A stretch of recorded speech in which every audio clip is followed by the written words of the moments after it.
Finally, the story behind the little film sending a big message. Feeling through. Feeling through. Feeling through. Feeling through. Feeling through. Feeling through. Feeling through. Feeling Through. Feeling Through is a coming-of-age film about the unlikely connection between a teen in need and a deafblind man. Inspired by director Doug Rowland's real-life encounter with a deaf-blind man. So can you tell us what happened? Yeah, it was inspired by a chance encounter I had 10 years ago. Spotted a guy on a New York corner. He was holding a sign that said he was deaf, blind, and needed help to cross the street. What was it about that moment that was so impactful and it stayed with you?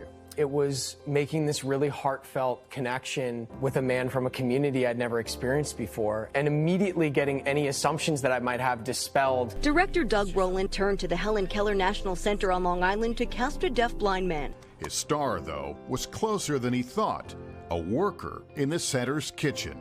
A man on Long Island breaking barriers in the film industry. He's believed to be the first blind and deaf man cast in a leading role. Dreams do come true. The cafeteria assistant became a movie star overnight after getting cast as the lead role in the short film Feeling Through. Your first acting role, what does that feel like? Being the first deaf-blind actor shows the world how independent we can be.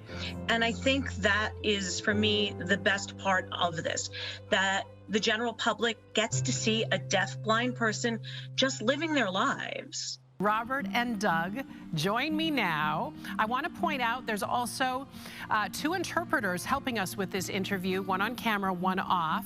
And for the benefit of Robert or anyone else tuning in who is low vision or blind, I want to describe myself. My name is Michaela. I have brown skin and curly hair. Today I'm wearing Dodger blue. I'm standing in a brightly lit TV studio, and I have a huge smile on my face because I get to speak to the two of you. I've done a lot of Zoom interviews since this pandemic began, but talking with the director and particularly the star of Feeling Through ranks as the most moving. And the short film we're talking about packs more punch than most Hollywood blockbusters.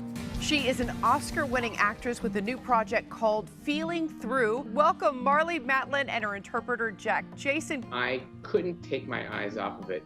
I was fascinated by the fact that it was authentic, that it was inclusive, that it was accessible. There's a lot that we need to think about so that each moviegoer can have equal access. What really makes that difference is having interpreters, and for some people who are deafblind, that's a one-on-one tactile interpreter. It's about bringing the deafblind community and other communities together in a physical space for us to all dialogue together and learn together. I am deafblind. The film was wonderful, and I foresee great success with this amazing film. I think it not only is it a great film, but it's a model for other filmmakers and how to make films about underrepresented people. My experience watching the film gave me the chills. I'm going to make it required viewing for my students. I feel like it's so important. Thank you so much.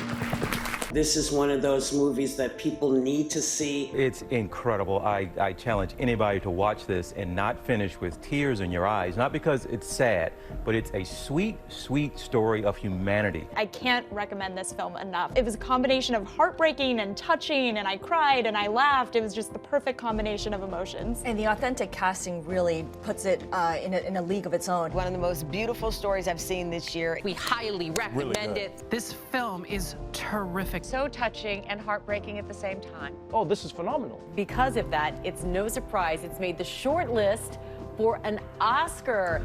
For Best Live Action Short Film, the nominees are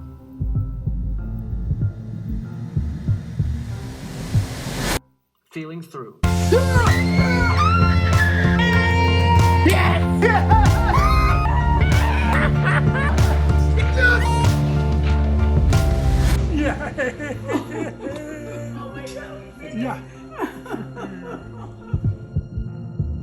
When we got to the actual Oscars, when we got to actually touch the red carpet and look around and see all those people, it was unbelievable. I can't believe where we've come and how many people are now looking at me as a deafblind person, as an actor on par in Hollywood. That's just such an accomplishment to see all of these really famous people with me sitting there. If you're not touched by that, there's something seriously wrong with you.